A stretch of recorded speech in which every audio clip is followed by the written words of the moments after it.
प्रथम सोपान बाल कांड से पाठ श्रवण किए हैं और बंदौ गुरुपद कंज कृपा सिंधु नर रूप हरि महामोहतम कुंज जासु वचन रवि कर्णिकर। गोस्वामी तुलसीदास जी महाराज को सब कोई सगुण भक्त और राम भक्त मानते हैं, लेकिन गोस्वामी तुलसीदास जी महाराज सगुण भक्त राम भक्त होने के बावजूद गुरु भक्त भी क्या है, गुरु भक्त है। उन्होंने सबसे पहले गुरु वंदना की। जीवन में गुरु की आवश्यकता क्यों और कैसे है? जीवन में गुरु की आवश्यकता उसी तरह से है जैसे कोई ठीक ढंग से भाषा सीखना चाहता है, चाहे हिंदी हो, संस्कृत हो, अंग्रेजी हो ना। उस भाषा की जानकारी के लिए वो ठीक उस भाषा की जानकारी तभी ले सकता है जब उस व्याकरण को वो पढ़ेगा। जैसे व्याकरण के बिना जो है भाषा का ज्ञान अधूरा होता है, उसी तरह से गुरु के बिना मनुष्य का जीवन आधा अधूरा होता है।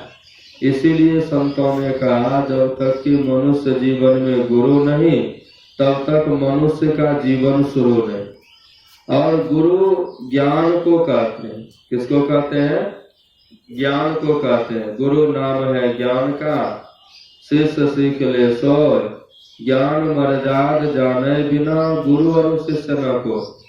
गुरु ज्ञान का नाम है, और जो शिष्य उस ज्ञान को ग्रहण कर लिया तब न शिष्य, अज्ञान को ग्रहण नहीं किया, गुरु कहते रह गए, वो सुनते रह गए। गुरु कहते रह गए, उपदेशक उपदेश देते रह गए, लेकिन जिसको उपदेश दे रहे हैं उनको इस उपदेश से कोई मतलब ही नहीं है, तो उपदेश उनको काम करेगा नहीं।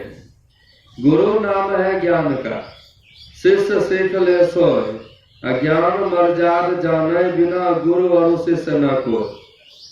ज्ञान का मर्यादा करे ना। अगर कोई शिष्य है ज्ञान की मर्यादा नहीं करता है और गुरु का खूब सम्मान करता है, लेकिन गुरु के कथनानुकूल नहीं चलता है, तो वैसे शिष्य का कल्याण नहीं हो सकता। स्वामी रामतीर्थ एक बहुत अच्छे दार्शनिक और संत हुए, और पंजाब यूनिवर्सिटी में पढ़ते भी थे और उसी यूनिवर्सिटी से पढ़ाई करके उसी यूनिवर्सिटी के प्रोफेसर भी हुए। अब बाद में उन्होंने संन्यास ग्रहण कर लिया और उन्होंने अपने वचन में लिखा, गुरु का पांव नहीं दबाना उतना पापमय नहीं है जितना कि उनकी आज्ञा का पालन नहीं करना।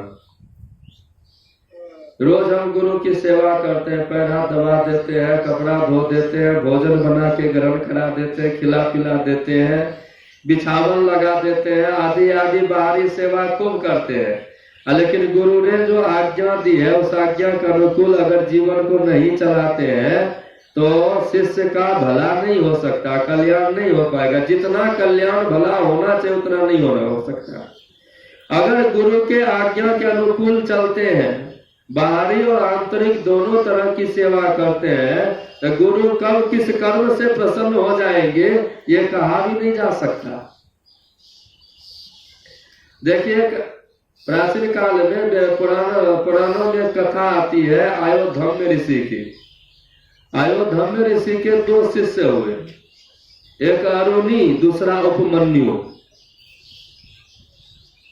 अब अरुणी देखिए गुरु की सेवा करते थे, गुरु की आज्ञा अनुकूल ध्यान भजन सत्संग भी किया करते थे और बाहरी कर्म में भी सहयोग प्रदान करते थे। ऐसी तरह वैशाख जेठ का महीना था और धान लगाना था और खूब बारिश हुई। अब पुराने जमाने में वर्षा के आधार पे खेती होती थी। बारिश हुई तो अरुणी से अयोध्या ऋषि कहते हैं, अरुणी देखो वर्षा बहुत हुई है और खेत का मेड़ कहीं टूट ना जाए, मेड़ टूट जाएगा तो पानी दूसरे पे चला जाएगा, तो सुबह जो है धान अच्छे तरह से नहीं लगा सकते हम लोग। जा करके देखो और देख करके जहाँ कहीं मेड़ टूट गया हो वहां जाकर के मेड़ बांध देना। अब रात्रि का समय था और जैसे गुरु जी ने आज्ञा दी वैसे वो चले गए। अब वहां गए, वहां जाकर के देखते हैं तो कुछ मेर को कुछ आल को बांध भी दिया, एक जगह आल बहुत टूट गया था और उसको बांधने का बारंबार प्रयास वो कर रहे हैं, बारंबार प्रयास कर रहे हैं, लेकिन वो बांध ही नहीं पा रहे। अंतिम में आरुणि सोचे अकेले तो ये बांध बंधेगा नहीं, ये आल तो बांध नहीं सकते। तो तब तक में भोर हो चुकी थी। अब भोर हो चुकी थी तो बस वो क्या कि उसी आल पे, टूटे हुए आल पे सो गए। आल के नीचे में सो गए तो पानी रुक गया। पानी रुक गया। जब सुबह हुआ तो अयोध्या ऋषि पता लगाते हैं आरुणि कहाँ है, आरुणि कहाँ है। तो कहा गुरुजी तो रात्रि में जो खेत गया है आल बांधने के लिए अभी तक नहीं आया है। कहा चलो चल के देखा जाए वहां वो क्या कर रहा है, क्यों नहीं आया है। और जाके देखते अयोध्या ऋषि अन्य शिष्यों के साथ में तो मेरे पे ही सोया हुआ है। अयोध्या ऋषि आरुणि से पूछते आरुणि रात भर तुम इस वर्षा में मेरे पे क्यों सोए हुए रह गए। तो गुरुजी ये मेर यहाँ पे इतना टूटा हुआ है, अब पानी का ऐसा स्रोत बहाव हो गया है, हम कितनों इस मेर को बांधने की कोशिश करते थे, मेर हमसे बांधा ही नहीं गया। तो हम सोचे ऐसे तो पानी भाग जाएगा, पानी बह जाएगा तो खेती नहीं हो पाएगी, इसीलिए पानी को रोकने के लिए हम आल पे सो गए। अब इस कर्म को देख करके अयोध्या ऋषि बड़े प्रसन्न हुए और अन्य शिष्यों के द्वारा उस मेर को बांध भी दिए।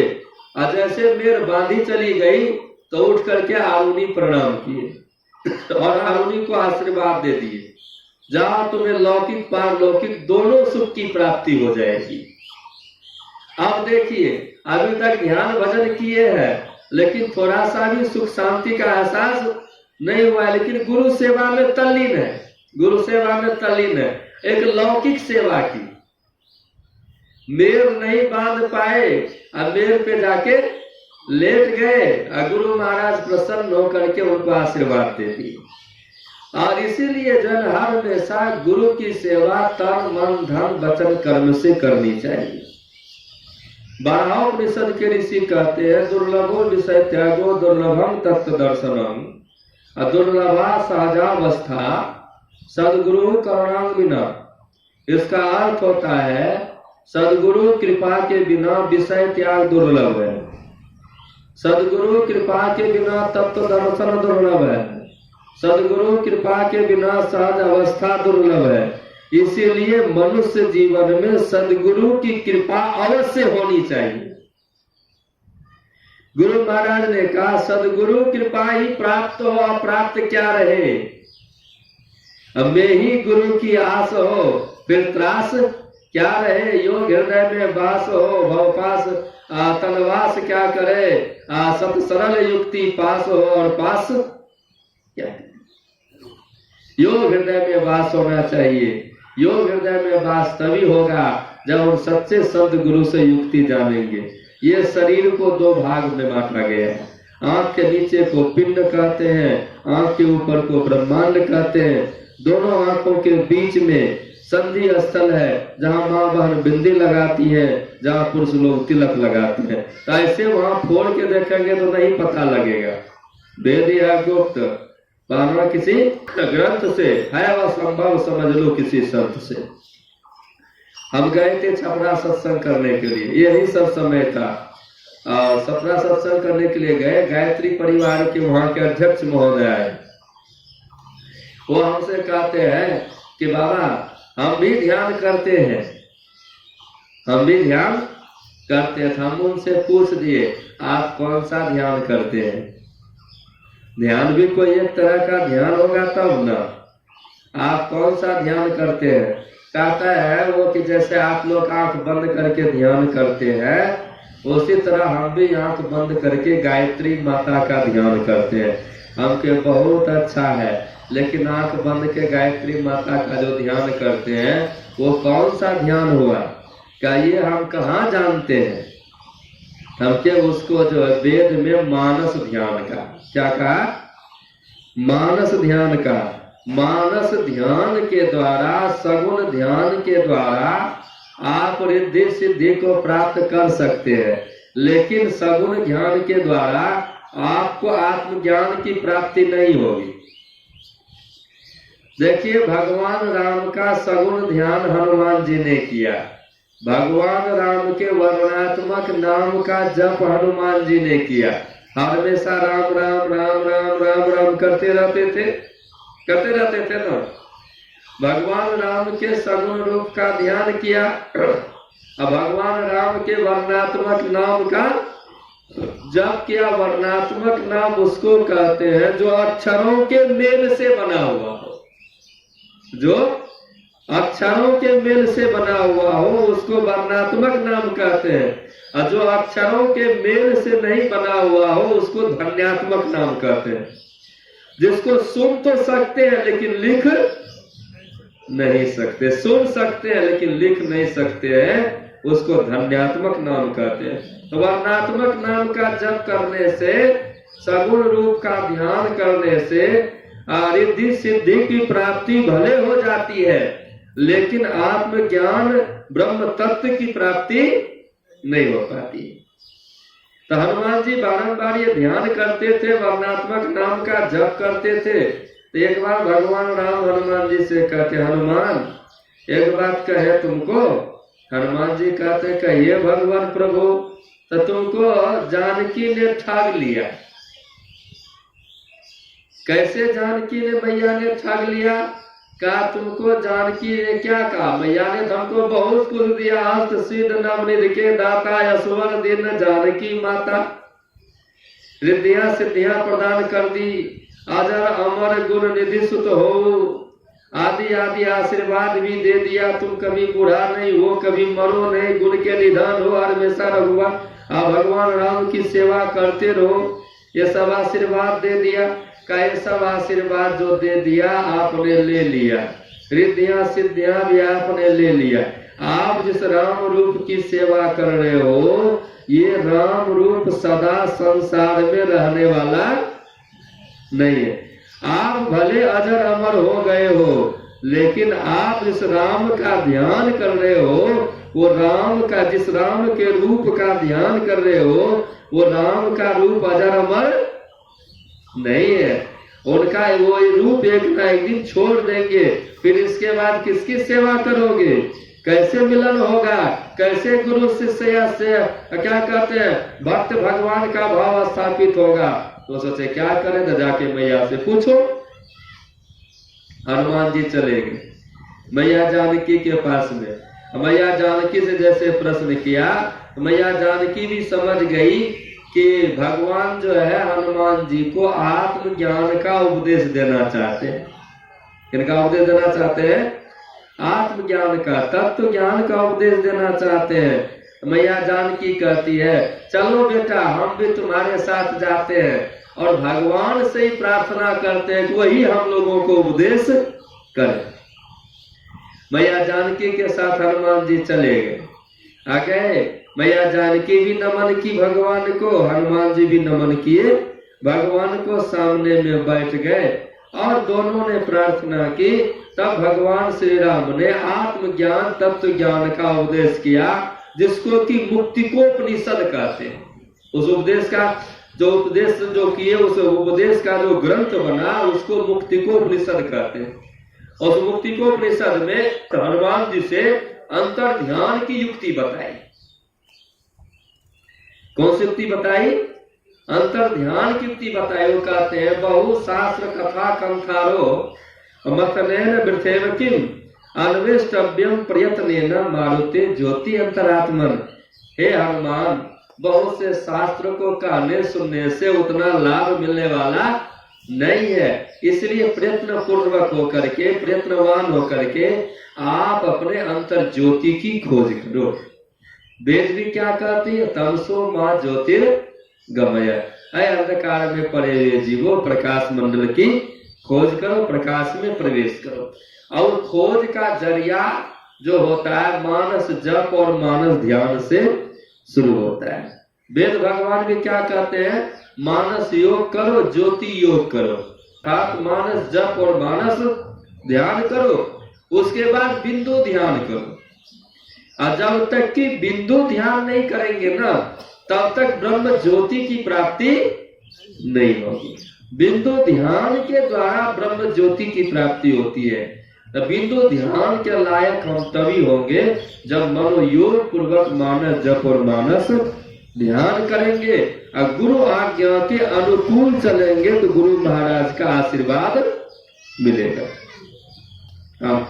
गुरु महाराज का आशीर्वाद मिलने लग गया, गुरु महाराज का आशीर्वाद हो गया। देखिए आरुणि को ने जब ध्यान भी करते थे और गुरु सेवा भी तन मन धन से करते थे, आशीर्वाद मिल गया लौकिक पारलौकिक सुख की प्राप्ति का। अब उपमन्यु को देखिए, दो उदाहरण दिए थे हम, दो शिष्य का नाम लिए थे। उपमन्यु बहुत छोटा था, 5 वर्ष का बच्चा था। कितना वर्ष का बच्चा था?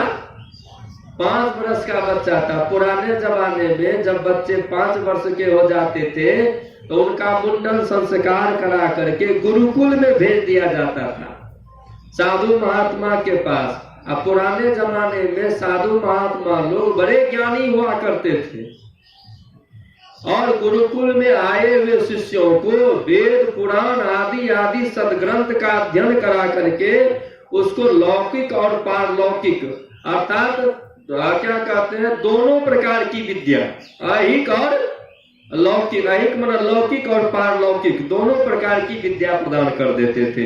इससे उनका जीवन, व्यवहारिक जीवन भी सुखी हो जाता था, पारमार्थिक जीवन भी सुखी हो जाता था।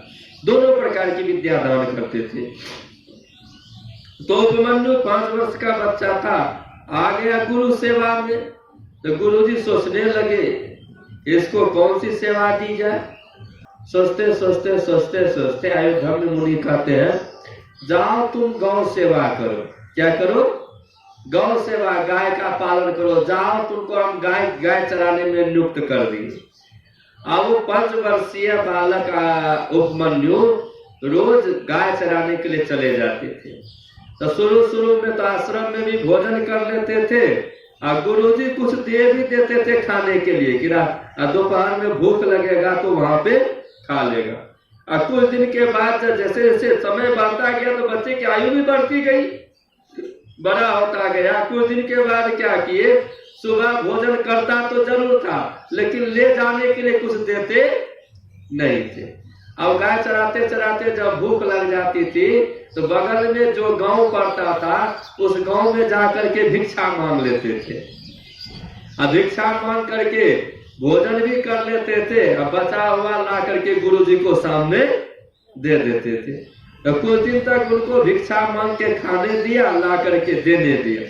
कुछ दिन के बाद अयोध्या में ऋषि कहते हैं उपमन्यु ये जो तुम भिक्षा लाती, यहाँ तुम भोजन करके जाते हो, जंगल में भूख लग जाती है और तुम जो भिक्षा मांग के लाते हो अपने मन से तुम भोजन ग्रहण कर लेते हो, प्रसाद ग्रहण कर लेते हो और फिर बचा हुआ ला के देते तो जूठा न हो गया जी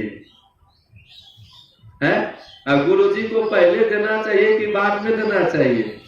आज दिन से अगर तुमको भूख लगेगी तो भिक्षाटन जरूर करना, लेकिन पहले मेरे पास लाना, हम जो दे देंगे वही तुम भोजन ग्रहण करना।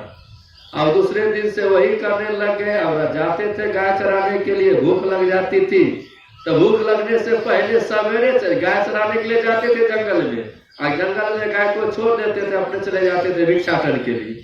वो छोटा सा बालक अब भिक्षाटन करके जब आते थे गुरुजी के पास चले आते थे और गुरुजी कुछ निकाल के दे देते थे, खा करके दिन भर गाय चराते थे। और कुछ दिन के बाद भिक्षा ला करके देते जरूर थे लेकिन गुरुजी देते नहीं थे, तो दोबारा भिक्षा भी मांगने के लिए नहीं जाते थे। अब करते क्या थे, जब भूख लग जाती थी तो गाय का दूध पी लेते थे। तो कुछ दिन तक दूध भी पीने दिया, आयु बढ़ते गई, नहीं समय गुजरता गया, आयु बढ़ते गई। कुछ दिन के बाद उपमन्यु से कहते हैं अयोध्या में ऋषि कि तुमको अब भूख नहीं लगती है, सब भिक्षा तुम यही रख लेते हैं, दोबारा जाके तुम के गाँव में मांगते तो नहीं हो? कहा नहीं गुरुदेव, हम दोबारा गाँव में नहीं जाते हैं, और जब भूख लगती है तो गाय का दूध पी लेते हैं। कहा बिना पूछे हमसे गाय का दूध क्यों पी लेता है? आज दिन से दूध पीना नहीं, अब दूध पीना भी छोड़ दिए, अब कुछ देते भी नहीं थे। अब जब भूख लगती थी तो गाय का बच्चा लेरू जो दूध पीता था और उसके मुंह से जो फैन निकलता था वही फैन चाट करके उपमन्यु रह जाता था, वही फैन चाट करके रह जाता था। अब कुछ दिन के बाद सोचने लगा, अरे तुमको भूख नहीं लगती है क्या? तो फिर दूध तो नहीं पीने लग गया? कहा नहीं नहीं, दूध नहीं पीते हैं गुरुदेव, वो बछड़ा जो दूध पीता है ना, उसके मुंह से जो फेन निकलता है वही फेन चाट करके हम रह जाते हैं। कहा आज दिन से तुमको फेनो नहीं चाटना है। वो मना कर दी। अब तो कुछ दिन के बाद तो 7-8 साल के जरूर हो गए होंगे, नहीं धीरे धीरे आयु बढ़ रही है ना, आयु बढ़ रही है, शरीर भी सबल होते जा रहा है, एक साधन के योग्य होते जा रहा है। गुरु देखते हैं, देखिए शिष्य के ऊपर उतना ही भार देते हैं जितना तक वो सहन कर सके।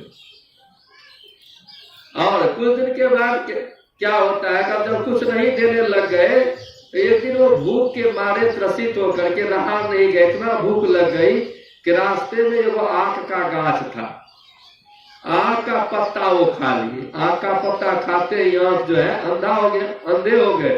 अंधे होने के बावजूद वो चलते रहे, एक कुआं में जाके गिर गए। संजोग से वो कुआं सूखा था, कुआं में पानी नहीं था। अब गाय चल के जो घर चली आई, आश्रम चली आई, लेकिन उपमन्यु तो आए नहीं। अब धम्म ऋषि कहते हैं कि उपमन्यु कहाँ है, चलो खोजने के लिए। अब चिराग लेकर के जाते हैं खोजने ढूंढने के लिए जंगल में। बेटा उपमन्यु तुम कहाँ हो, कहाँ हो, कहाँ हो? तो कुएं से आवाज आती है, गुरुजी मैं यहाँ हूँ, कुएं में गिर गया हूँ। तो चले गए वहां पे, कहते बेटा तुम कैसे कुएं में गिर गए?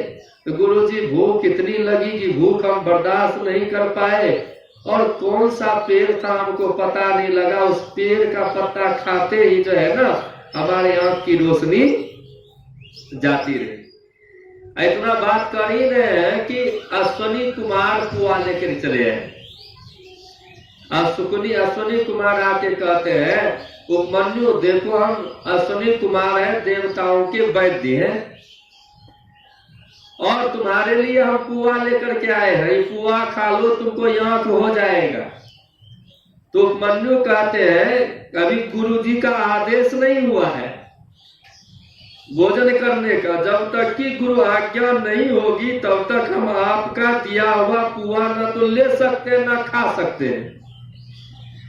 तब अयोध्या ऋषि प्रसन्न होकर के कहते हैं कि बेटा ये देवता के क्या कहते हैं वैद्य है, ये पुआ लेके आए हैं, लो बेटा तुम इनसे पुआ तुम खा लो। ये पुआ ग्रहण करते तुमको तुम्हारे अंदर में दोनों आंखें खुल जाएगी, तुम्हारे अंदर की दोनों आंखें खुल जाएगी। और जैसे वो पुआ खाए ना, बाहर का भी आंख खुल गया, अंतर जगत का भी आंख खुल गया, बाहर भी उजाला और भीतर भी उजाला, दोनों व्यवहारिक दृष्टि भी खुल गई, परमार्थिक दृष्टि भी खुल गई। खुली कैसे? नित्य नियमित पूर्वक सदाचार का पालन करते हुए ध्यान भजन सत्संग भी करते थे और गुरु सेवा में भी तल्लीन रहते थे। इसीलिए हम लोगों को क्या कहते हैं, बाहरी और भीतरी दोनों प्रकार की सेवा करनी चाहिए। बाहर अंतर भक्ति कराई दीजय आत्मज्ञान सतगुरु हो दाता जी, वही दे दो भक्ति दान सतगुरु हो दाता जी। इस कामना से अगर हम लोग ध्यान भजन सत्संग नित्य नियमित पूर्वक करते रहेंगे, हम लोगों का जीवन अवश्य एक न एक दिन सुख में सुहेला हो जाएगा। कहने की बातें बहुत है,